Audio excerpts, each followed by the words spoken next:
بسم الله الرحمن الرحيم. السلام عليكم ورحمة الله وبركاته. ما زلنا مكملين European Society of Vascular Surgery guidelines for the management of acute limb ischemia, and we still in the treatment options, and after thrombolysis we will discuss about other endovascular techniques. And as regard the other endovascular techniques, we will talk about thrombus aspiration and endovascular mechanical thrombectomy and ultrasound accelerated thrombolysis. Actually, mechanical thrombolysis and ultrasound assisted thrombolysis and thrombus fragmentation or thromboaspiration, angioplasty and covered stenting all are options rather than the thrombolysis alone, and this may accelerate actually the thrombolysis, and fortunately the technical success rate of these other endovascular maneuvers or techniques ranges from 70% to 100%.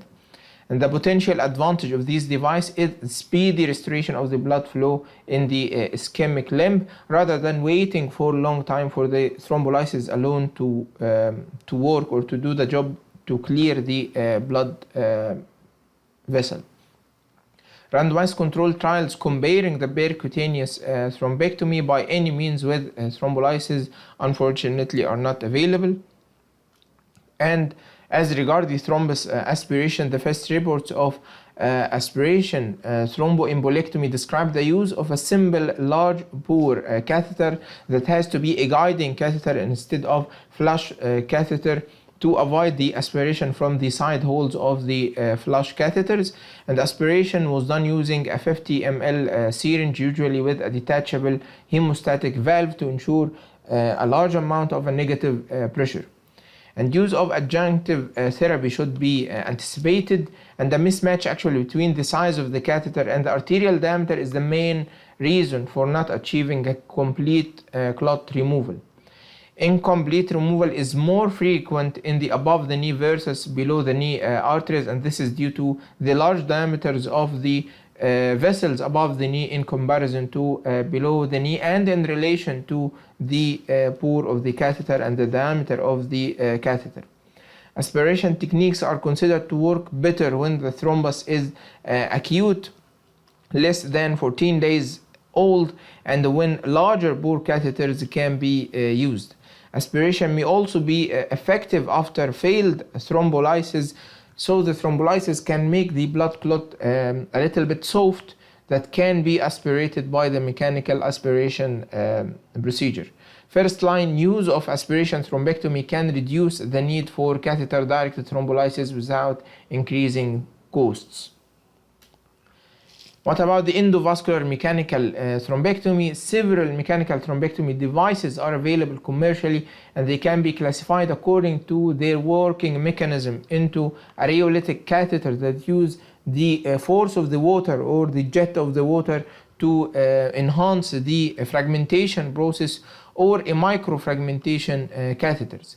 The limitation of the pharmacomechanical thrombectomy is the inability to use a device in small caliber arteries in the leg, and the risk that hemolysis may lead to hyperkalemia or hemoglobinuria and renal damage, because the jet of the blood or the microfragmentation catheters can actually lead to hemolysis of large number of RBCs, leading to the hyperkalemia or hemoglobinuria that can precipitate in the kidney and induce renal damage.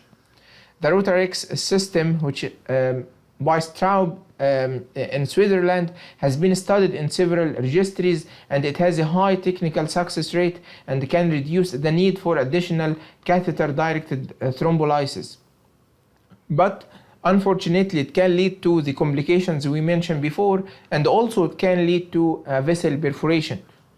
This device can also aspirate more organized clot, but cannot be used in smaller arteries below the knee, and this is a major disadvantage, and vessel perforation has been described as a device-related complication. But actually, one study reported that thrombosis also was more frequent after Rheolitic was used for bypass graft thrombosis or a longer arterial occlusion, and in the presence of poor runoff. So what are the complications of the pharmacomechanical thrombectomy percutaneous devices? We can say the thrombolysis of the fragmentation of the RBCs that can lead to hyperkalemia, hemoglobinuria, and renal damage, and also the vessel perforation, and also the rethrombosis that can happen, and the inability to be used in small arteries below the knee. And this is actually an example of both the rheolitic mechanism and also the Rheolitic system in the next slide. But this is the rheolitic mechanism of thrombectomy, in which a very fast jet of water actually comes from the central part of the catheter, and this creates a negative suction pressure at the peripheral parts of the artery to aspirate the thrombi, as we can see here. So the fast jet of the saline from the central part that creates a negative pressure suction force at the side holes of the angiojet catheter, and so the aspiration can be done. And this is the Rheolitic system, and as we can see, there is a micro cylindrical blade that can fragment the thrombus and lead to the thrombectomy or the mechanical thrombectomy. And then the ultrasound accelerated thrombolysis. Ultrasound has been used to accelerate thrombolysis. Through the high frequency and low intensity ultrasound waves can speed the enzymatic clot lysis in vitro by losing the fibrin strands and thereby increasing the thrombus permeability and exposing more plasminogen receptors for binding to the plasmin, and thus enhance the thrombolysis process. All mechanical thrombectomy devices can cause actually embolization of both large and small particles, and the use of distal embolic protection devices has been considered but not yet advocated.